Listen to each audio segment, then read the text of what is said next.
All right, we'll go ahead and get started.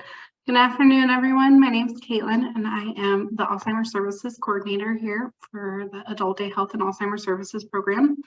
Welcome to our second Lessons in Dementia workshop. After today's workshop, there is going to be a short 5-question survey about the presentation today and future presentations. If you wish to complete that after the session ends, that would be appreciated to us. And today we have Dr. Andrew Levine from North Coast Neuropsychology talking to us about Parkinson's plus syndrome. All right, if you're ready, Dr. Levine, I'll pass things on to you.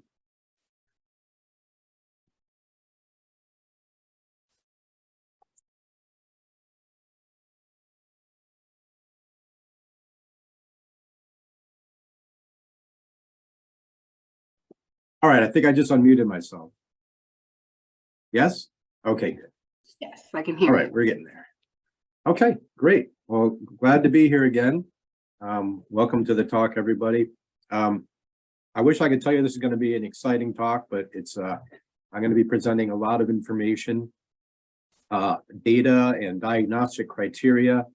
There's really no way to make this very exciting. So I hope you're ready for a very dense kind of dive into Parkinson's disease and Parkinson's plus disorders.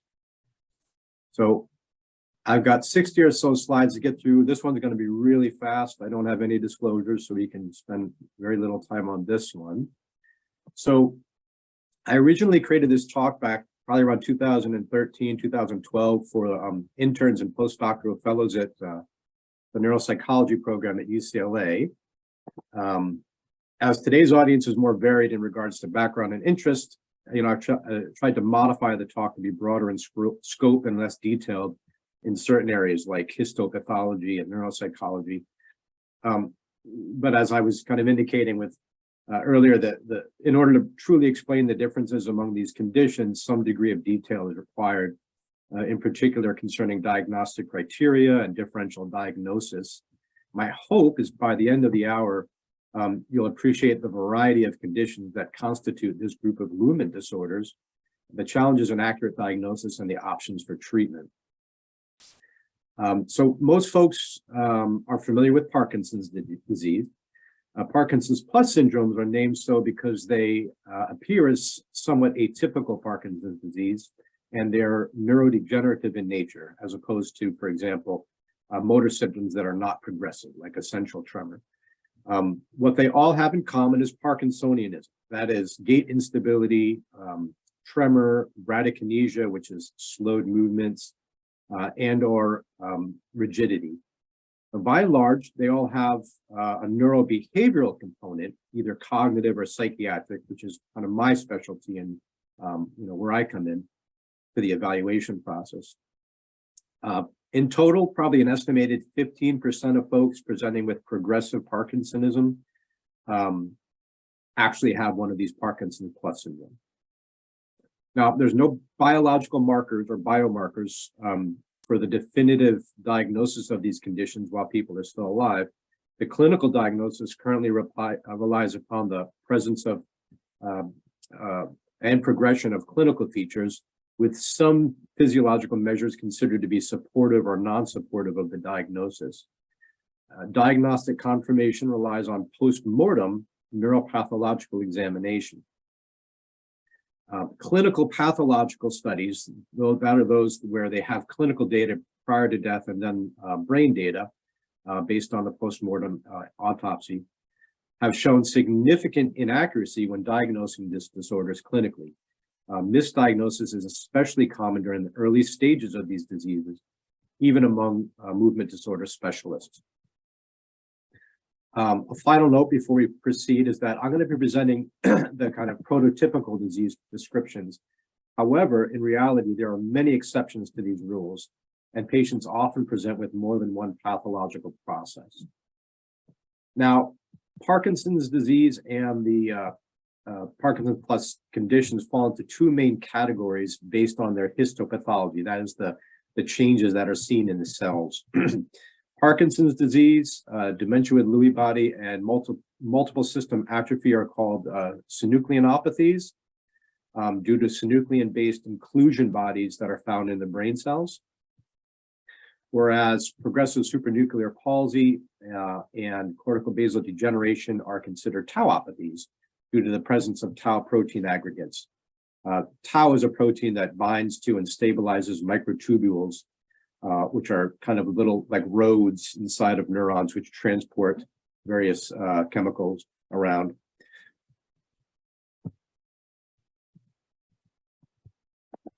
So just an overview of how I'll structure the talk. I'll discuss for each condition primary characteristics like demographics, prevalence, prognosis, get into the etiology, suspected causes, underlying neuropathology, move on to diagnosis. And this is where it probably gets kind of boring. It's going through the different types of consensus criteria that have been established across multiple research centers in multiple countries, get into risk factors. I'll focus a bit on neurobehavioral characteristics because that's what I know most about. And this includes cognitive symptoms and psychiatric symptoms that are common in these different conditions. And then talk a bit about treatment, albeit limited for most of these conditions. Excuse me. So let's start with Parkinson's disease. This is a progressive neurodegenerative disease characterized by bradykinesia, which is slowness of movement, but also kind of difficulty initiating or moving without interruption, rigidity, and or resting tremor. Prevalence, it's the most common of the movement disorders. Movement disorders also include things like Huntington's disease, and of course the Parkinson's plus syndrome we'll be talking about today. About 1 million people in this country are affected, with 60,000 more becoming affected each year. About 3.5% of those who are over 85 have a diagnosis of Parkinson's disease, much less than Alzheimer's disease. Most often develops after the age of 50, with an average age of about 60, and typically affects men more than women. The typical course from diagnosis the death is about 8 to 10 years, and the cause mostly idiopathic, meaning that we don't really know what the cause is. Only about 2 to 5% are considered familial. That is, there's an inherited risk factor for it. There's multiple genes that have been identified, but each of them really just kind of gives a very slight risk for it. Most of the other risk factors include suspected pesticides, head trauma, think of Muhammad Ali, for example, heavy metals, and MPTP, which is a synthetic opioid that destroys dopamine-producing neurons in the substantia nigra. The neuropathology on the left is an image of a brain, kind of, if you were looking at someone's face, this is what their brain would look like if it was sliced right down the center. Yeah, you see the hemispheres on the right and the left. The little red spot indicates the substantia nigra, a very small nucleus in the midbrain region. On the right, we see a slice of that midbrain region.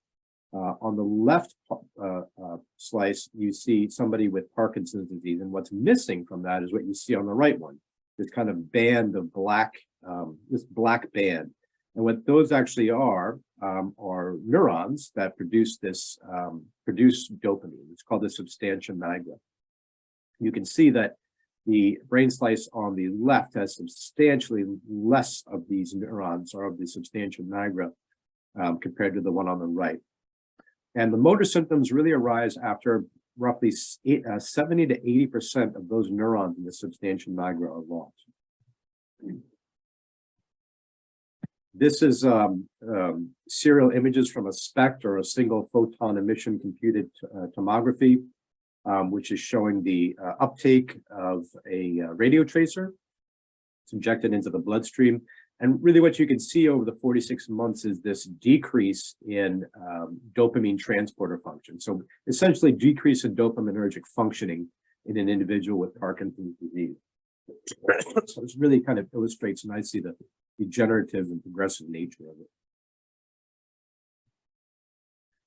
All right, getting on to diagnostic criteria for Parkinson's disease. There are a variety of diagnostic schemas for Parkinson's disease, including one from the National Institute of Neurological Disease and Stroke. However, I prefer this one. It's more recent and it's from the Movement Disorder Society. The primary criteria is Parkinsonism, and that is, in this case, bradykinesia with either resting tremor or rigidity, or both of those. There's two levels of diagnostic certainty here: clinically established Parkinson's disease and clinically probable Parkinson's disease. And I'll get into the details of those in a moment, of what the specifics are. But for clinically established Parkinson's disease, you need an absence of an absolute exclusion criteria, which I'll show on the next slide, and at least two supportive criteria and no red flags. For the probable, you need less definitive evidence. Now, supportive criteria are clear and dramatic response to dopamine therapy. Where I use the acronym DA in this talk, that means dopamine. So an individual with Parkinson's disease, with bradykinesia and tremor and or rigidity, who responds very well to levodopa, that's a very good indication that they actually have Parkinson's disease and not one of the other conditions I'll be talking about today. Presence of levodopa-induced dyskinesia, that is, too much of it can produce dyskinesia. A resting tremor of the limb. This is basically if you're an individual who are not doing anything, not reaching out, not using their hands, you would notice that their hands are tremoring. They have a tremor. And then the presence of either olfactory loss, so loss of olfactory sensation, or something that I have no experience with, cardiac sympathetic denervation based on scintigraphy. Now, there's lots of absolute exclusionary criteria. That is, if any one of these is present, you would exclude indicate that the individual does not have Parkinson's disease. Don't have to go through all of these, but I'll just kind of highlight the most important ones. Downward vertical gaze palsy is indicative of a different Parkinson plus syndrome we'll be talking about later. Cerebellar abnormalities also indicative of different conditions, not Parkinson's disease. Diagnosis of FTD-BV, that's frontotemporal dementia behavioral variant, or primary progressive aphasia within the first 5 years of symptoms. Those are both examples of something called frontotemporal lobar degeneration, which is another kind of set of diseases, of neurodegenerative diseases, which can sometimes also have Parkinsonism. Indication of drug-induced Parkinsonism. There's lots of iatrogenic causes of Parkinsonism through medications. Normal functional neuroimaging of presynaptic dopamine. That's a nice neurophysiological measure, which actually shows in vivo dopamine functioning. And then documentation of any other condition known to produce Parkinsonism. Also, I just should have mentioned this. If anybody has questions during this, as I'm talking, feel free to interrupt. I don't really see the Zoom call on my screen. All I really see is my PowerPoint presentation, so you'll have to speak up and get my attention. You can also monitor the chat box for you. Oh yeah, please. Thank you. Okay.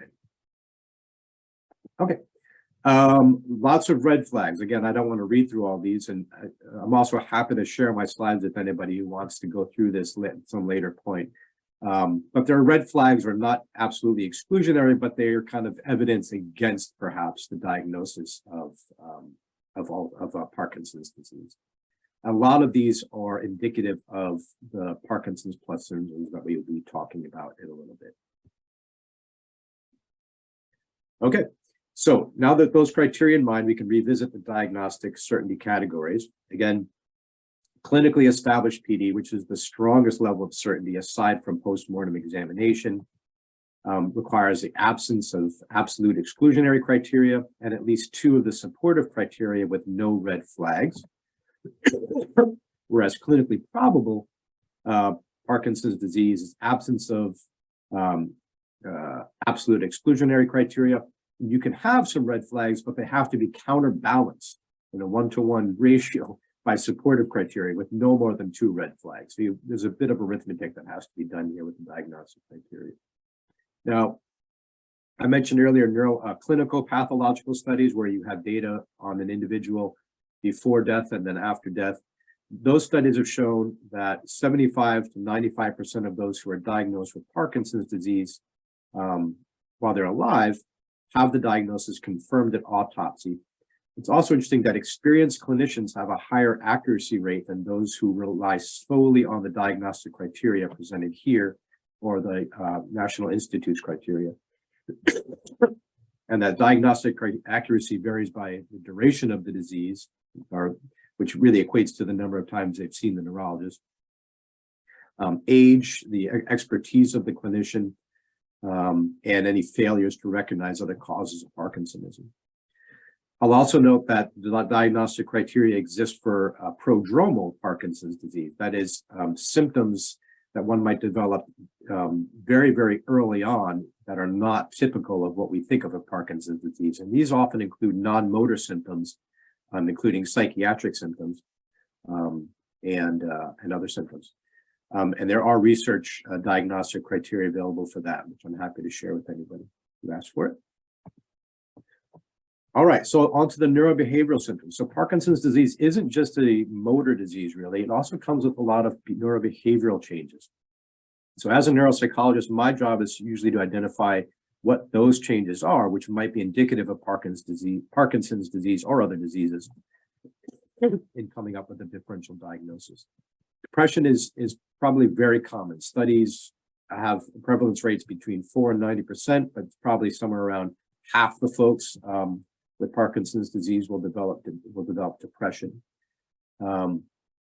It can often, there's more kind of physical types of symptoms in Parkinson's disease that can be mistaken for depression.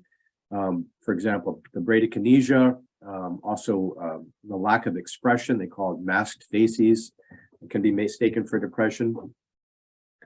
Levodopa and other dopamine boosting medications can exacerbate the depression and lead to other problems like dopamine dysregulation syndrome, which is associated with things like pathological gambling, uncontrollable shopping, aimless wandering, unusual sexual acting out. Luckily, depression in Parkinson's seems to respond well to common antidepressant medications. Anxiety is also fairly common, especially symptoms of obsessive compulsive disorder.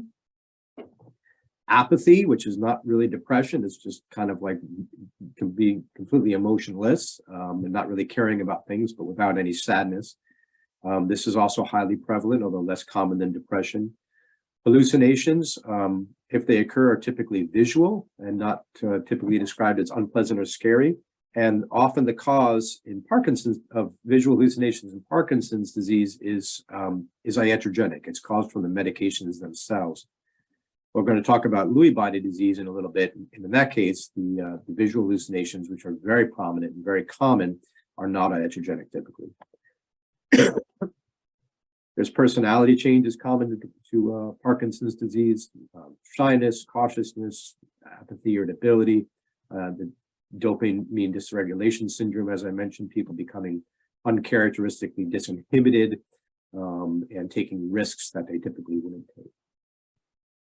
And there's also sleep disturbances, including fragmented sleep, REM behavior disorder, which is basically acting out one's dreams.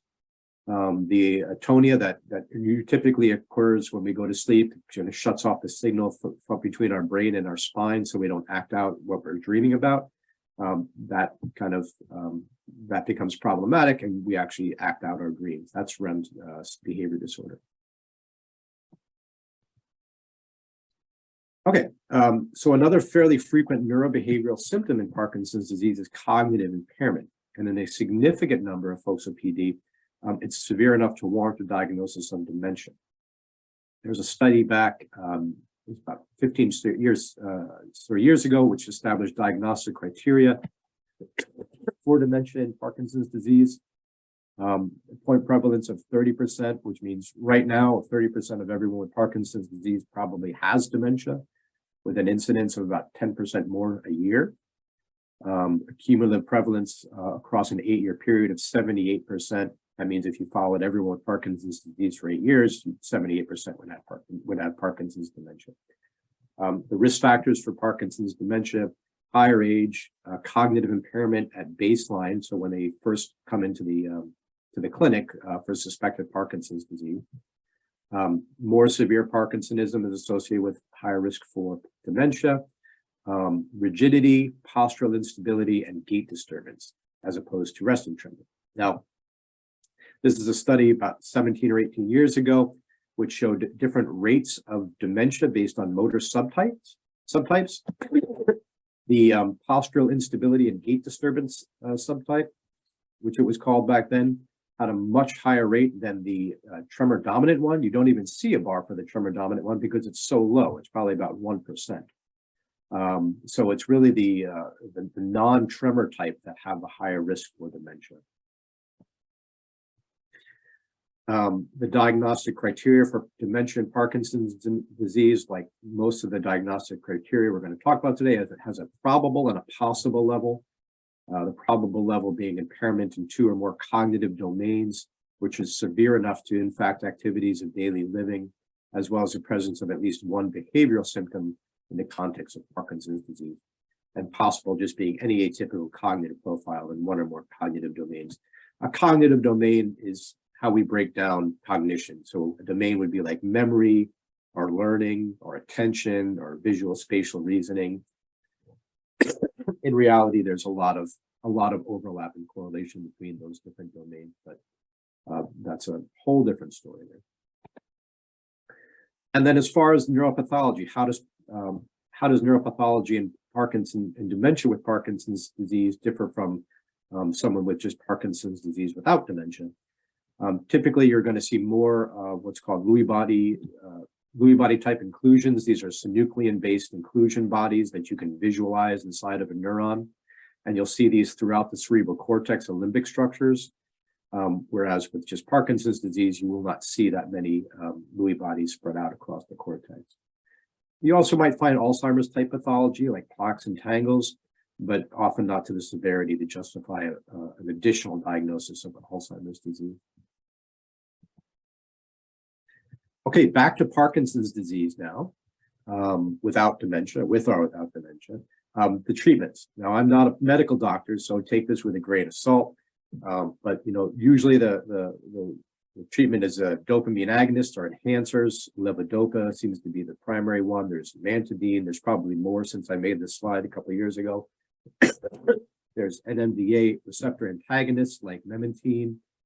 Those are also used in Alzheimer's disease and some other neurodegenerative diseases. There's COMT inhibitors. COMT, if I remember correctly, breaks down dopamine. Cholinesterase inhibitors. These are also used in Alzheimer's disease. Things like donepezil or Aricept. And then there is monoamine oxidase B inhibitors like selegiline, which has been indicated as effective for cognitive impairment in Parkinson's disease. In some studies, I don't think there's been any sizable clinical trials yet on that. Other treatments, surgical. So I'm sure most folks here are aware of deep brain stimulators for Parkinson's disease. One type of referral that I get is whether or not somebody would make a good candidate for deep brain stimulator. Now, typically, the reason I get them is because you want to pick somebody who's low risk for developing dementia in the next few years. So they send them to me to assess for cognitive impairment, also for psychiatric contraindications such as visual hallucinations. And another thing about the deep brain stimulators is it really kind of depends on what the primary symptom is, the primary motor symptom is that you're treating, and that will dictate where the electrodes go into the brain. It can be in the globus pallidus interna, in different thalamic nuclei, or the subthalamic nucleus. There's different nuclei where the electrodes can be placed for this pacemaker-like device to alleviate the motor symptoms. Other treatments, without really going into detail here about the different types of cell therapy, the idea is to replace the dopamine-producing cells within a region of the brain called the basal ganglia. The substantia nigra that I showed you on an earlier slide is part of the basal ganglia. The cells that are replaced can include undifferentiated fetal cells, like stem cells, or reprogrammed cells from the hosts, like from their fibroblasts, as well as other cells, for example, those derived from bone marrow blastocysts. You know, as far as I know, right now, there's still many hurdles to overcome with this type of treatment. There's still a great deal of kind of off-target effects, adverse effects to these types of treatments. And there's also the idea that if you're reprogramming cells, you really have to be able to scale it up to a level where you're producing enough of those cells, enough of those dopamine-producing cells that is actually going to make a difference in the brain. Okay, on to our second condition here, really our first Parkinson's plus syndrome, is Lewy body dementia or dementia with Lewy bodies. It's, I think, known by both terms, which is a little bit confusing. It's the second most common type of progressive dementia in older adults, that is folks over 65 and over, and estimated as high as 26% of all dementia cases in folks 65 and over. That seems to jive nicely, I think, with what I see in my clinic when folks are referred to me, folks over 65 are referred to me for memory loss or other cognitive problems. As far as I see, typically it's Alzheimer's disease, and secondly would be Lewy body dementia. Sometimes it's not so easy to determine what it is, or maybe it's a mix of different things, but the 26% certainly makes sense from what I see here. So dementia with Lewy bodies is really defined by its symptom triad, which includes visual hallucinations, fluctuating mental status, and Parkinsonism. It affects up to 5% of the general population. Males are disproportionately affected, and the disease course from initial diagnosis to death in 7 to 8 years.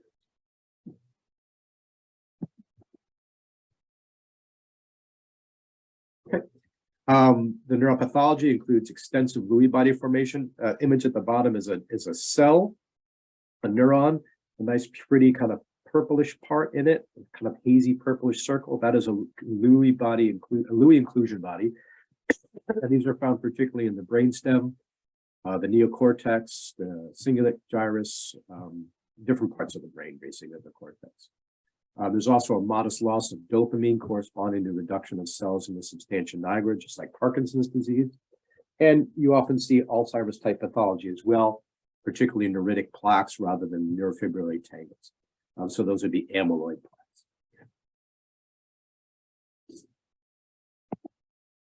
Diagnostic criteria, the most recent update was 2017. The core, or the very central feature that has to be present for a diagnosis of dementia with Lewy bodies, is dementia. And then it also includes core features, the visual hallucinations, which will occur in as many as 80% of the patients. And these, excuse me, hallucinations are typically well-formed and unusual.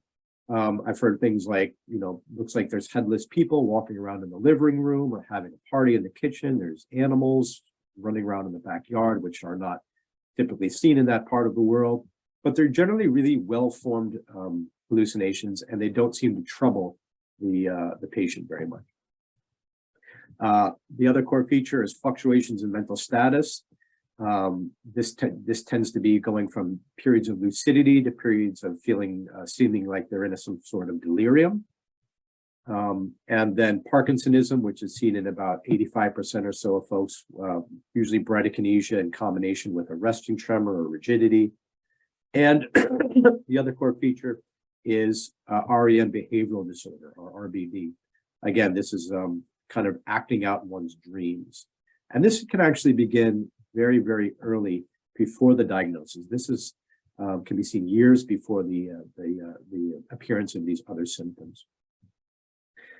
There's also suggestive features. I've got RBD there, which should actually be just in the core features. Neuroleptic sensitivity, that's sensitivity to medications that affect levels of brain neurotransmitters, in particular dopamine, and supportive features, which I'll show you in a moment. And then the levels of certainty, probable and possible.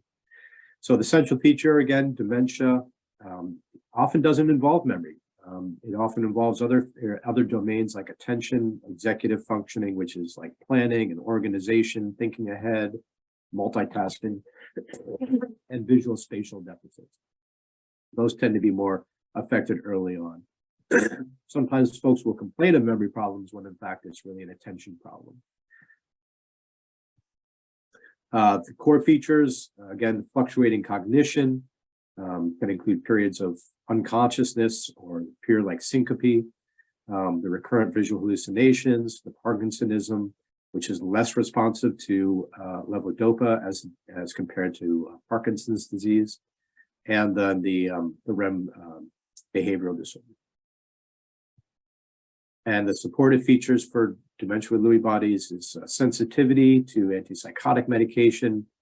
Antipsychotic medication, again, back to neuroleptics, these actually are meant to sometimes prescribed in folks who are older when they're having behavioral problems or reporting hallucinations, as basically it's an antipsychotic, which would be prescribed typically to treat psychosis or hallucinations. But someone with dementia with Lewy bodies will be much more sensitive to that.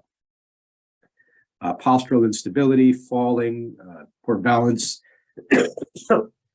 severe autonomic dysfunction, hyper or hyposomnia, sleeping too much, sleeping too little, non-visual hallucinations, auditory, tactile, systematized delusions, delusional thinking ideas, and then psychiatric symptoms like apathy, anxiety, and depression.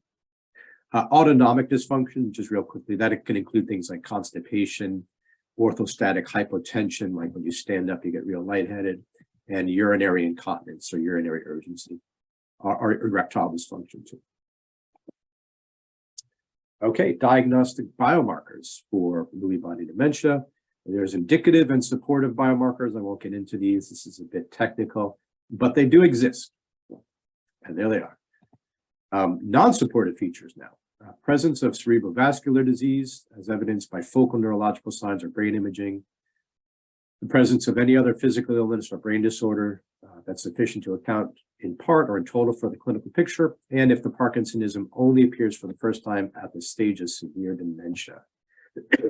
Now, the timing of the motor symptoms and the dementia is important when we differentiate between Parkinson's disease with dementia versus Lewy body dementia, as we'll talk about in just a minute. And going back to our 3 levels of certainty, we have the probable, the possible, and the definitive. Again, the probable and the possible depend on the number of core features and supportive features, indicative biomarkers. We don't really need to get into this, but again, I can provide anybody who wants with this information after the talk. Okay.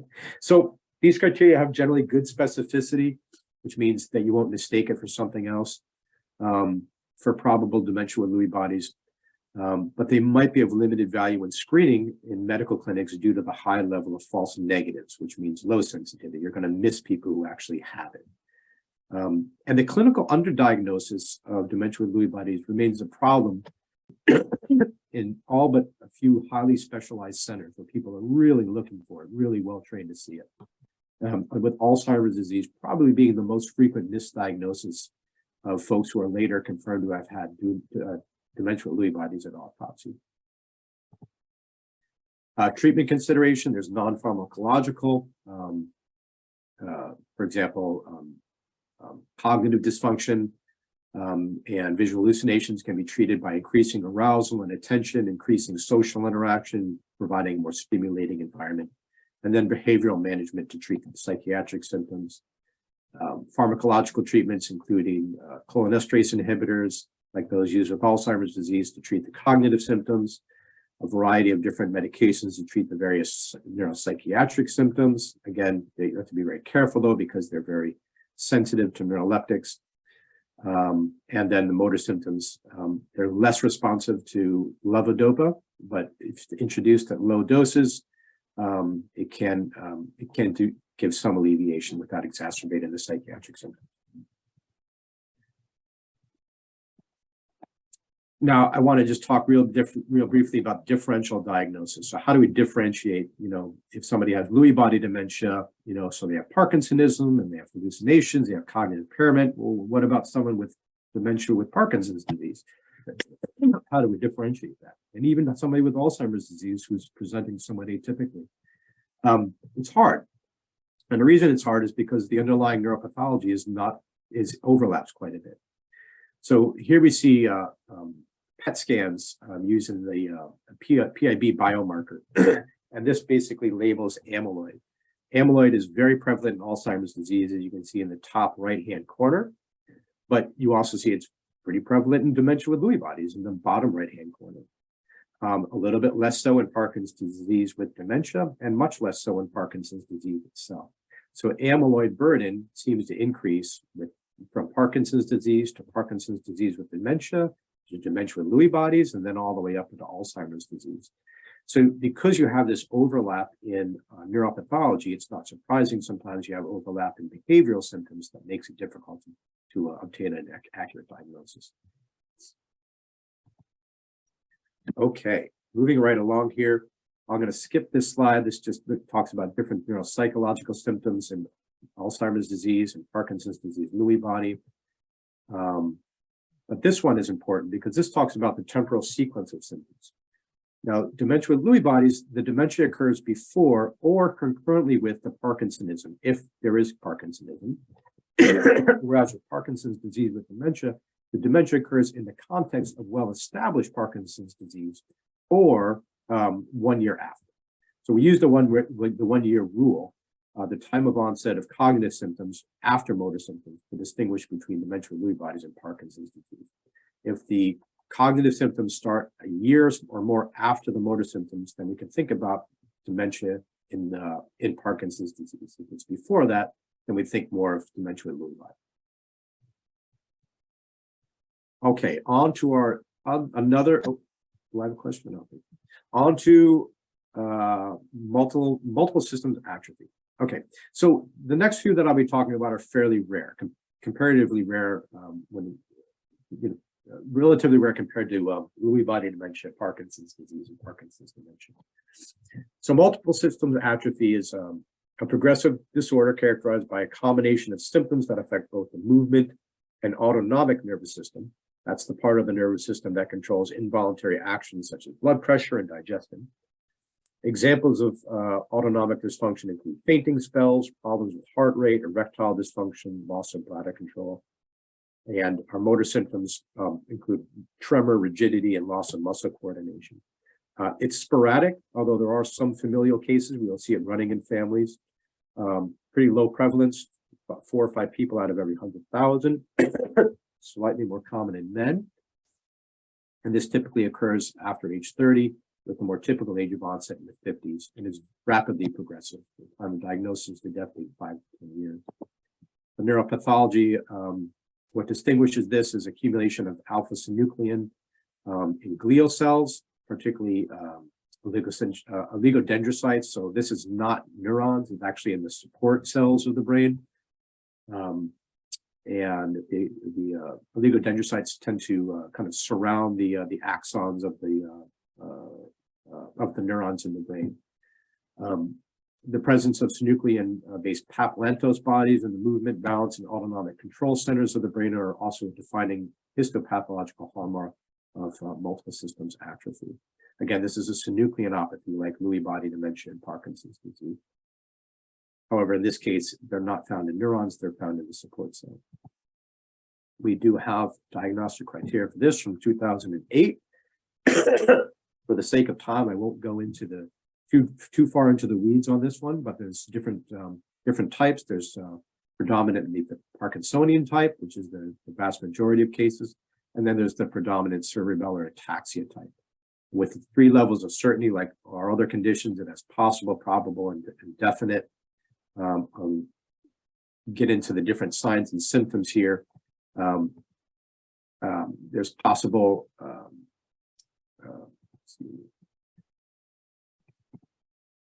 for the predominantly Parkinsonism, there's rapidly progressive Parkinsonism, poor response to levodopa. That poor response to levodopa is really one of the things that differentiates these Parkinson's plus syndromes from Parkinson's disease. Ataxia, dysarthria, and oculomotor dysfunction, dysphagia or difficulty swallowing within 5 years. And then for the cerebellar type, there's Parkinsonism with atrophy of certain parts of the brain, kind of lower, deeper in the brain, and hypometabolism of the putamen, a kind of a nucleus deeper in the brain. And then we have probable adult onset autonomic failure involving urinary incontinence or orthostatic hypotension within 3 minutes of standing, and either poor levodopa responsive Parkinsonism, so it doesn't respond well to levodopa, or a cerebellar syndrome, which can include gait ataxia, that's like a very uncoordinated walk, cerebellar dysarthria, that's difficulty speaking or articulating your words, limitaxia is like pretty bad, poor coordination among your limbs, or oculomotor dysfunction, that has to do with your eye muscles. A variety of supportive features here. Again, I don't want to go into detail about these, but they're outlined here. If anybody wants these, I can provide it to you. And then there's non-supportive features. I'll just say that these non-supportive features are generally features that are supportive of other Parkinson plus syndromes or Parkinson's disease itself. For example, the hallucinations not induced by drugs would be more indicative of Lewy body dementia. The classic resting tremor would be more indicative of Parkinson's disease itself. And then treatment. Treatment for this is just treat the symptoms. Droxidopa to treat orthostatic hypotension, anticholinergic drugs can treat urinary urgency, and then installing equipment in the home to help with ambulation and balance and prevent falls. Okay, supranuclear palsy, progressive supranuclear palsy, excuse me. This is a rare condition, probably just about as rare as multiple systems atrophy, that causes problems with movement, walking, balance, and eye movement. Its primary symptoms are vertical gaze palsy and postural instability. Vertical gaze palsy means you can't look upwards and you can't look downward. You can move your head up and down, but if you kept your head still, you couldn't move your eyes upward or downward. You could move it side to side, but not upwards or downwards. It's sporadic, means it's very rarely is it familial or hereditary. There are some rare mutations on the MAP gene that can cause it. Usually seen in older people over 60, more common in men. I'm seeing a pattern here. Men seem to have a harder time with these things. And this is also rapidly progressive, 5 to 7 years. This is caused by mesencephalic atrophy or atrophy of the midbrain. That arrow is pointing to a part of the midbrain where there's significant atrophy. Unfortunately, I didn't put a normal midbrain up here for you to compare it to and see the atrophy. But there is a sign, they say the hummingbird or penguin sign on brain scans that alerts neuroradiologists to the possibility of PSP. Can anybody spot a hummingbird in here or a penguin? I'll give you 5 seconds. There it is, right there. That looks like a hummingbird to me, carrying an egg, but a hummingbird nonetheless. The diagnosis of PSP is based on old diagnostic criteria. I don't know of any newer diagnostic criteria. Again, we have the 3 different levels of diagnostic certainty here: possible, probable, and definite. So for possible, you either have the vertical gaze palsy or slowing of vertical saccades, that's movements, eye movements, and postural instability. Or for probable, which is a higher level of certainty, you have vertical gaze palsy and prominent postural instability. And for definite, you have to have post-mortem autopsy confirmation. There's a variety of supportive findings here. Some of them include neurobehavioral changes, including apathy, depression, impaired thinking, decreased word finding, verbal fluency. That's a pretty common thing that people report as they get older, though. Utilization or imitation behavior, just kind of your hands are doing things without you even knowing it. Personality change and emotional instability. Then there's exclusionary criteria. Again, these are generally indicating other conditions, including cortical basal degeneration, what we'll talk about next, Alzheimer's disease, and cerebellar types of movement disorders. I'm going to skip that. Treatment, levodopa and similar drugs may temporarily reduce some symptoms, but they're not as effective as they are for Parkinson's disease. And you can use rivastigmine to help with neurocognitive symptoms. All right, our last one is cortical basal degeneration. This is characterized by alien hand syndrome, asymmetric presentation of bradykinesia, so like one half of the body has bradykinesia, apraxia, that's the loss of ability to execute or carry out skilled movements or gestures, and cortical sensory deficits. Alien hand syndrome is really interesting when basically one of your hands starts to act non-voluntarily.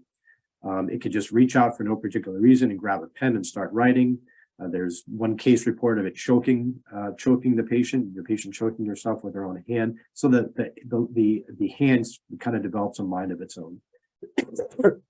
This is a tauopathy, not a synucleinopathy. Typically emerges after age 60, very rare, like the other two we talked about, multiple system atrophy and PSP. This one may be more common in women, and a typical course is 7 years from diagnosis. Here we see kind of asymmetric atrophy in the brain. The best one here to kind of illustrate that is panel A, showing disproportionate atrophy back in the, this is probably the parietal lobe, the right parietal lobe. So the neuropathology, focal cortical atrophy is one of the characteristic features of the disease, tau immunoreactive neuronal and glial lesions, and ballooned or enlarged cortical neurons provide differential diagnosis. There's no diagnostic, or there are diagnostic criteria, but it's been nothing that's been widely accepted or validated in large studies. It's very difficult to differentiate it from the other Parkinson's plus syndromes, and is most often misdiagnosed as progressive supranuclear palsy or Parkinson's disease. The supportive features are the alien hand syndrome, the asymmetric presentation of bradykinesia, the severe apraxia, and cortical sensory deficits. And then neurobehaviorally, perhaps the most prevalent symptoms are cortical processing. These typically appear asymmetrical with the symptoms not observed uniformly throughout the body. So the Parkinsonism would be typically asymmetrical, the alien hand syndrome affecting one hand, the apraxia possibly affecting one hand or one side, and expressive aphasia, which may, in this case, be one of the only cognitive symptoms. This is one of the diseases where cognitive symptoms tend to be relatively preserved as compared to the other Parkinson's plus syndromes we talked about. So expressive aphasia is kind of difficulty expressing one's thoughts with words, coming up with the language to express one's thoughts. Psychiatric and cognitive dysfunction, much less prevalent than in Parkinson's disease and primary supranuclear palsy. And treatment, moderate improvement with levodopa, clonazepam may be helpful with the myoclonus, and then palliative therapies, including implementation of wheelchairs, speech therapy, and feeding techniques to alleviate symptoms. So just to summarize, Parkinson's disease, these are the synucleinopathies. Parkinson's disease is characterized mostly by bradykinesia as the central feature with rest tremor and or rigidity, asymmetric motor problems, at least initially, which will become symmetrical, affecting both sides of the body, good response to dopamine agonists, and no cognitive deficits for at least 1 year after the onset of motor symptoms. Dementia with Lewy bodies, early onset of dementia that usually precedes Parkinsonism. Think of the 1 year rule. Visual hallucinations that are not caused by medicine. Variable mental status and Parkinsonism as the triad of symptoms there.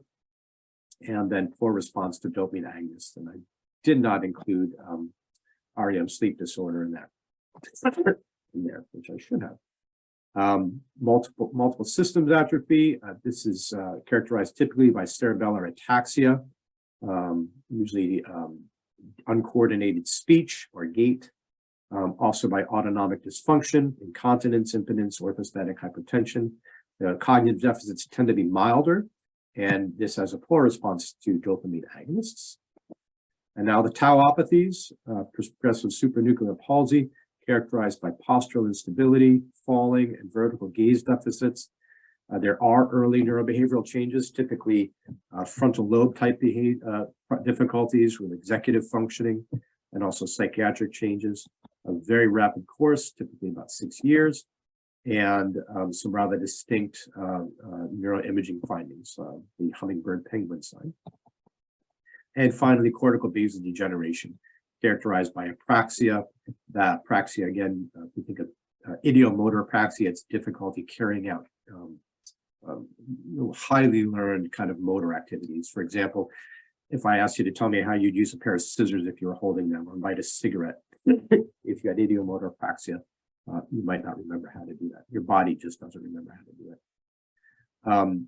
Alien hand syndrome, asymmetric motor symptoms.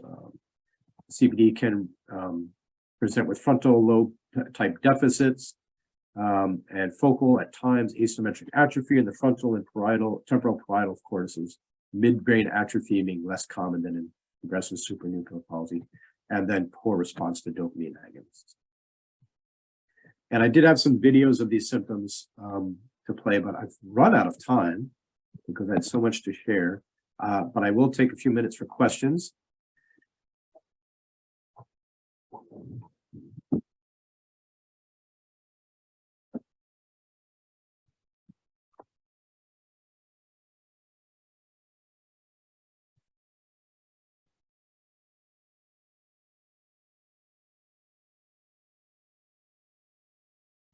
Well, we have a question from Jackie. She says, can someone be diagnosed with Lewy body if there is no Parkinson's symptoms, but only dementia with visual hallucinations? Yes, they can.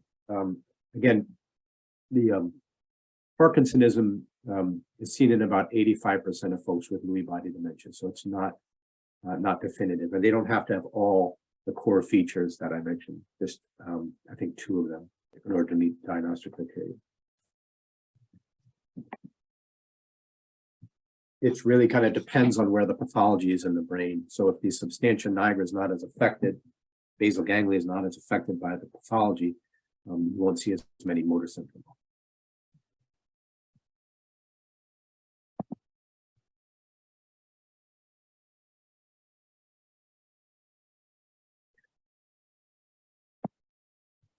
Any other questions?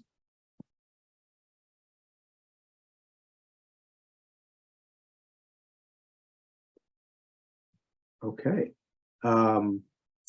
So yeah, if anybody wants the slides, I'm happy to share them. There's lots and lots of information on the slides that I didn't have time to go into detail with here, but if anybody has, wants to request the slides or has any other, follow-up question going, that they think of after the talk, feel free to reach out to me. You can reach me through my website, northcoastneuropsychology.com, or I think it's north-coast-neuropsych.com, or email me at ajlevine@north-coast-neuropsych. Oh, question, is REM sleep disorder always a sign of Lewy body dementia? No, it's not. I think it happens in isolation by itself, is not always indicative of, a more insidious neurodegenerative condition. Yeah, let me put it on here. Here we go. AJ Levine at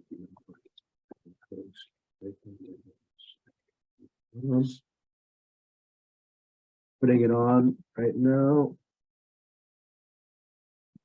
All right, there it is.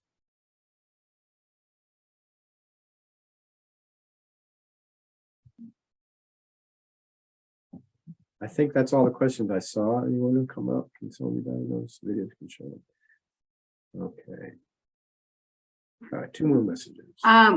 Dr. Levine, if you could send me those slides, I can make sure that people who registered have access to them. And also the presentation was recorded, so it will actually go up on the Humboldt Senior Resource Center's website as well, to be available after the fact. We can maybe have a link to your presentation and maybe the videos that you weren't able to share. Yeah, I'll send the slides. I'll send a PDF of the slides, which they have the link to all the videos that I was going to share. All right, that would be greatly appreciated. Yep, and I think I just put my email up to everybody. Yes. And yeah, the video links, I mean, there's nothing I put on there that you can't find on YouTube, but I put in some gait changes, resting tremor, bradykinesia, rigidity, mass facies, things that are typically seen in Parkinson's disease and Parkinsonism, a vertical gaze palsy video, idiomotor apraxia, which is a real interesting one, and then more of an educational kind of 2-minute video on alien hand syndrome. So I will give those to you, and then you can make that available on the Senior Resource Center website, and then people can get the slides from that. Yes, and they could also feel free to reach out to us as well. Okay. All right, great. Well, thanks everyone for your attendance. Sorry to rush through that, but it's a lot of info. And I hope everyone has a nice holiday season. All right, thank you so much, Dr. Levine. Okay, bye-bye. Bye-bye.